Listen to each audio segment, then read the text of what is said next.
Gracias, Alejandra. Así es, nos encontramos con el historiador Miguel Alonso Hernández. Él es director general de Archivos y Memorias Diversas y estaremos conversando sobre la homofobia en la época de la Revolución Mexicana. Muy buenos días, muchas gracias por estar aquí. Buenos días, Berenice, muchas gracias. Oye, pues un día como hoy, ¿no? Precisamente un 18 de noviembre, pero de 1901, se dio la antesala, digamos que la primera redada homofóbica de la que se tiene pues conciencia en la historia de México, con el escándalo del baile de los 41, del cual incluso el yerno del entonces presidente Porfirio Díaz fue partícipe. Platícanos un poco de esto. Fue todo un escandalazo. Esto ocurrió en la cuarta calle de La Paz, hoy Ezequiel Montes, a un ladito del Monumento a la Revolución, cerca de lo que es el Moro, la Lotería Nacional, edificio que ocupa el predio que era la casa de Ignacio Latorre y Mier.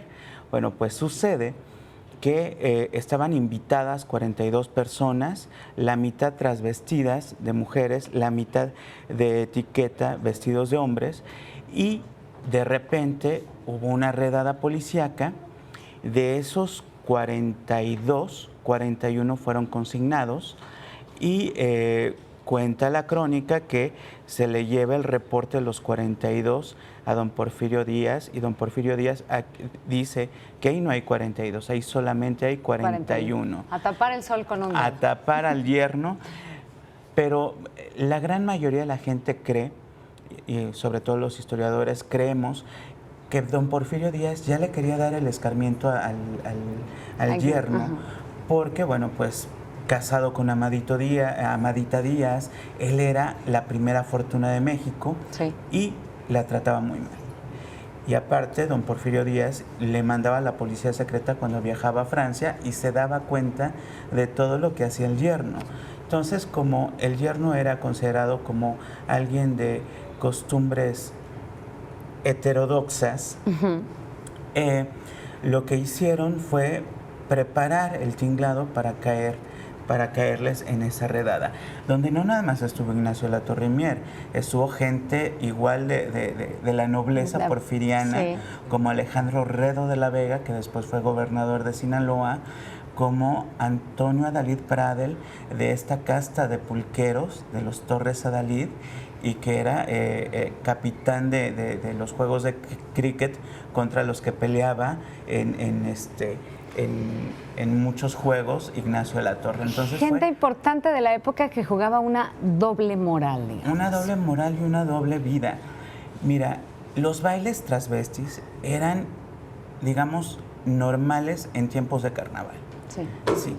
Pero los bailes transvestis homosexuales eran comunes en la época, no nada más en México, en Madrid, en San Petersburgo, en Río de Janeiro, en todo el mundo. Y se daban por dos razones. Sí. Ya sea porque fuera un pastoreo, o sea, un matrimonio entre dos personas del mismo sexo, algo simbólico, sí, o por el nacimiento de un bebé. Ignacio de la Torre se decía que estaba perdidamente enamorado de Emiliano Zapata, quien fue su caballerango antes de iniciar con el movimiento revolucionario. Bueno, a él lo conoció como peón allá en Morelos, porque Ignacio de la Torre tenía haciendas en Morelos, ingenios azucareros grandísimos.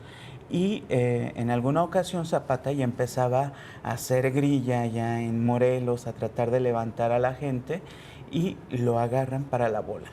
Ignacio de la Torre, que ya para entonces le había echado el ojo a Zapata, intercede ante Porfirio Díaz. Y Porfirio Díaz, como si fuera la abuela de muchos, llega y le dice, eso lo consigna un descendiente, sí, de Díaz, le dice: ese hombre te va a hacer sufrir. Bueno, y como él, había muchos otros personajes importantes que jugaron papeles muy importantes dentro de este movimiento revolucionario, como lo es Manuel Palafox, quien venía siendo la mano derecha de Zapata, o mujeres que recorrían al travestismo para poder ser parte de este movimiento, como lo era pues Amelia Robles, ¿no? Pedra Ruiz. Pedra Ruiz, así es. Ángela Jiménez, en fin, muchas mujeres que recurrieron a vestirse como hombres para poder luchar por sus ideales. Es muy curioso, pero porque esto se da más en el zapatismo que en cualquier otro movimiento revolucionario, ¿no? En el zapatismo se da Manuel Palafox, que fue finalmente pasó de ser rehén de Zapata a convertirse en su mano derecha, a ser su secretario, a escribirle cualquiera de todos los pronunciamientos, ¿no? Y que después le da bandazo. Y Zapata se entera desde muchísimo antes de la homosexualidad de Manuel Palafox y lo acoge, pero cuando Palafox le empieza a jugar chueco, es por ahí por donde lo quiere atrapar y lo quiere mandar a fusilar. Pero ya dos cabezas del zapatismo seguidas no podían ser fusiladas, así que mejor lo deja por la paz y Palafox, digamos que va a morir en el ostracismo revolucionario, ¿no? Pues como para cerrar, digamos que mientras Manuel Palafox es pues descartado y desvalidado por su homofobia, por su calidad de homosexual, perdón. Mientras tanto, Amelia Robles, pues no es que se lo festejaran, pero tampoco era tan mal vista por ser lesbiana, ¿no? Por su condición de lesbiana, en esta guerra en donde los valores de masculinidad exaltaban pues la guerra civil. De masculinidad y transvesti, o sea, de hecho es considerada un ícono transgénero. Y él es el único hombre transgénero reconocido por el Ejército Nacional con el grado de coronel. O sea, tal fue la fuerza del coronel Amelio Robles, que no nada más luchó junto con Zapata, sino que estuvo muy, muy cercana a todos los movimientos revolucionarios. Y bueno, hay que hacer esta diferencia. Los zapatistas sí eran más abiertos a la cuestión de la diversidad sexual. Los villistas los mandaban a colgar. Muchos temas se nos quedan al aire, como en la Constitución de 1917, cuando se intentó legislar en contra de los homosexuales y Venustiano Carranza lo frenó. Se quedará el tema ahí para que lo toquemos en otra ocasión. Miguel Alonso Hernández, muchas gracias por esta charla. Muchísimas gracias y gracias a todo el público televisivo.